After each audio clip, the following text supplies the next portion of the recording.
Hey guys, thanks for signing up for AP English 11. I'm really looking forward to spending the year with you and having some of you guys again, and having others of you for the first time. It'll be a great year. I wanted to go ahead and go over the summer reading, but also some of the reading that we'll be doing throughout the year, and some of the books you'll need to purchase so that way you know what to look out for and why we're reading what we're reading. So first off, summer reading. So I have two books that you're going to read this summer, and both have to do with education in very different ways. So we're going to start the year with a personal writing unit, and you'll be doing a lot of reflection and thinking about, things that have changed you and things that have been important to you, and I hope also kind of reflecting on your education and what this course can do for you and what you're hoping to get out of it. So the first book I'm going to mention today is a memoir. It's called Educated. It's by Tara Westover, and this is a book that looks at, or a memoir that's looking at this young girl's really lack of education growing up. So her father was very paranoid. He was kind of like an end of days person. He was convinced that the government was going to intervene and take away their rights. He didn't get his kids vaccinated. He didn't send them to school. He never took them to the doctor, really. Her mom was a midwife and worked with herbs, and so that's how they would be treated when they were ill or badly hurt. So she had a really unusual upbringing, and she never really set foot into a classroom until I think she was 17. But she ends up going to an Ivy League college and having a really, advanced education. So she shares that journey in this book. It's really gripping, really beautiful writing. So that's our first summer reading pick. The second book we're going to read is also about education, but very different, in a different genre. So that was a memoir. It was a text written by the person that it's about, looking at her life. This particular text is, I think it's bookmarked as a social science, sociology book. It's kind of like a mini biography in a way too. This is called A Hope in the Unseen by Suskind. In this particular text, Suskind, great, I have a train, is looking at Cedric Jennings, who is a young boy who grows up in a really difficult neighborhood in a school that has a lot of disadvantages. So many of the people in the community are, going through poverty. There's a lot of violence in this community, and despite all of that, he's trying his hardest to get the best education that he can. So in the school that he's going to, for example, it talks about in the back of the book even, they have like over 1,300 kids, but fewer than 80 actually maintain a B or average. So Cedric Jennings is really unusual in that within the school, and that he's really trying so hard to get the best education he can. And so this book is following him through his last couple years of high school and into college when he goes to Bryan University. A really interesting look at inequities in education, and also a really, really hardworking and striving student doing his best to make it. So that's your second summer reading book. I'll go over in another video what you're going to do with those texts and the assignment that is associated with them. But for now, I wanted to move on to the texts that we'll be reading throughout the school year. The first two I'm not going to say much about. These are just books that we'll be touching in and out of throughout the year about writing and reading critically. The first is Rhetorical Devices, a handbook and activities for student writers. So this is going to help us with rhetorically analyzing pieces, with looking closely and reading closely, and there's a lot of kind of things to do within this text. So there's one. The other book that I'm going to ask you to buy, that we're not reading all the way through, but snippets here and there, is Writing Tools, 55 Essential Strategies for Every Writer by Peter Clark. Can't say his name. And this, as you can guess, is a text on writing and how to write better, and it's really an entertaining read. I think you guys will like that. Okay, so now into the school year itself. So after we've worked through our personal writing unit at the beginning of the year, we're going to be moving on to other types of writing. So AP English 11 is a class that focuses on argument and rhetorical analysis, and those really academic kinds of writing. We focus on nonfiction as well, so most of our year will be taken up with that. And the aim of the course is really to make you critical readers and strong writers and arguers and debaters, and I want you to be able to have really fruitful and important discussions throughout the year, and to leave the class as, I guess, stronger thinkers, more critical thinkers than you entered. So I divided the class into thematic units. I'm just going to kind of touch on them, not in any particular order, but I got really creative with the titles, so I'm very proud. So one unit we're going to be looking at is Science and Sacrifice, and for that particular unit we're going to read The Immortal Life of Henrietta Lacks by Rebecca Skloot. It was really crazy popular a few years ago. I think it's still pretty popular. And this is a text about a woman whose genes or cells are used in scientific research, and it saved a lot of people, but it was used while her family was spiraling into poverty. They used it without this woman's consent. And so this raises questions about the ethics of scientific research, and is one person's sacrifice, should we sacrificing one person for the good of others, or their privacy, or whatever, their rights as a human being. Race ties into this as well, because Henrietta Lacks was a black woman, and so that becomes really a prominent theme throughout the text.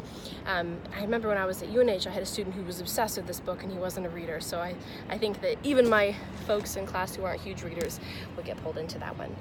Okay, another unit that we'll be looking at is Service and Sacrifice, and I don't have any full-length text that you need to purchase for that.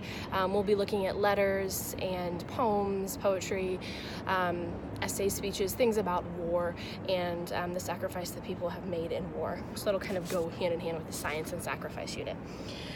Another unit that I'd like us to cover is History is Argument, and in that particular unit we're looking at how really history, it changes depending on who's telling the story, and so I think a lot of times we consider history as really cut and dry when it's not. So we have two texts that we're going to read for that, one fiction and one nonfiction. The first is called Harvest of Empire, A History of Latinos in America by Juan Gonzalez. And this is another book I'd like you to purchase. And this is a book that looks at, I think it's 5 centuries of Latinos in America. So it's going back all the way to the New World colonies, and tracing the history of Latinos in America throughout all of this time, showing us that our idea of like the kind of recent Hispanic immigrant isn't really factual. Hispanic individuals have been really involved with the country from the get-go, and so it's tracing the way that they've been received and the different contributions they've had to our society throughout history. So there's one book. Another book we're going to read in that History is Argument text or unit is a text called Beloved by Toni Morrison. This is one of my personal all-time favorite books, and this is a very difficult book in a number of ways. So first off, it's difficult to read at first because you don't really know what's going on, and it takes some, thinking and persevering to really get to what's happening. But when you do, it's just so rewarding. It's a text that shows us really the horrors of slavery. I worry sometimes that students just think of slavery as something that happened, the people weren't paid for their work, but it was much more than that. It involved horrific abuse, destruction of families, and really a trauma that was passed down through generations. So this is a text that's beautifully written, but just heartbreaking and really important, I think, in any unit about history, depending on who's telling the story. A lot of that comes up here. Okay, and then, and this one you don't need to purchase. You can if you'd like, so if you want to annotate your own copy, that's great, go for it. But I do have several copies of this left from last year. So, personally, I'm someone, you can see, I like to really write in my books and keep notes. So if you're that kind of person, then you might want to buy your own copy. It's not very expensive. But if not, I do have a class set of this text.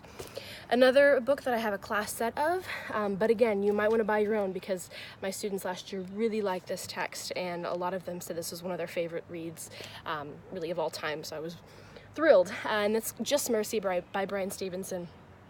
So this is going to be in a unit that we're looking at on injustice, and I got really cute and put the in parentheses and then justice, separate. So justice versus, injustice.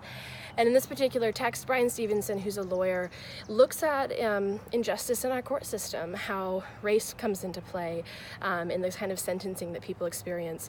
He's someone who works to free inmates on death row, oftentimes people who are innocent, but were convicted because of a jury finding them guilty and sentencing them to death because of personal biases or lack of evidence, and they didn't really mind taking that chance on someone. He also looks at children who get tried as adults, and it's just a fascinating book. Again, hard to read, a lot of really difficult things, but things I think are really vital for us to know about the system that we're operating in. And once you've read this, you're going to see Bryan Stevenson all over. He's all over online. He's constantly giving speeches. Seems like he has his hand in all these different pots. He's just a really involved, really amazing and admirable person. So another text that I think you guys will love. So we'll be reading a number of shorter texts as well. Throughout the year, we'll be reading essays, we'll be reading speeches, poems, things of that nature. And there was one other book that I wanted to mention that I'm going to ask you guys to purchase and that we'll be reading, but I lent my copy out and I just realized it last minute. So I have to... sad picture on my computer of it. And this text is called Station 11 by Emily St. John Mandel. And this is going to be in a unit we're reading called Fiction is Argument. And so we're reading some speculative fiction or dystopian fiction. In this particular text, Station 11, we are kind of seeing a world that's been destroyed by really a flu. It's just a sickness that's taken over and wiped out a good portion of the population. And it follows this little troop of, I guess, misfits or people who've band together and who are just determined to keep the arts alive. And it's beautiful. It goes back and forth in time. Sometimes you're reading about, you know, from the perspective of someone before the plague who ends up dying later on, and so you're kind of in limbo with these characters. You don't know what's going to happen to them, and it's just beautifully done. A text I really think you'll enjoy reading. So in addition to all of these texts, like I said, we'll be reading shorter pieces, but I'll also be asking you guys to choose text of your own. So these are the core texts that we're reading as a class, but throughout the semester, I'm going to be asking you guys to choose texts that interest you to read as well. And I'll be conferencing with you one-on-one to talk about your reading life, things that interest you, genres you find fascinating, or if you're not a reader, I'm hoping I can find something that really speaks to you and ends up being your thing. So I look forward to a year together, guys, and I can't wait to get started. Thank you.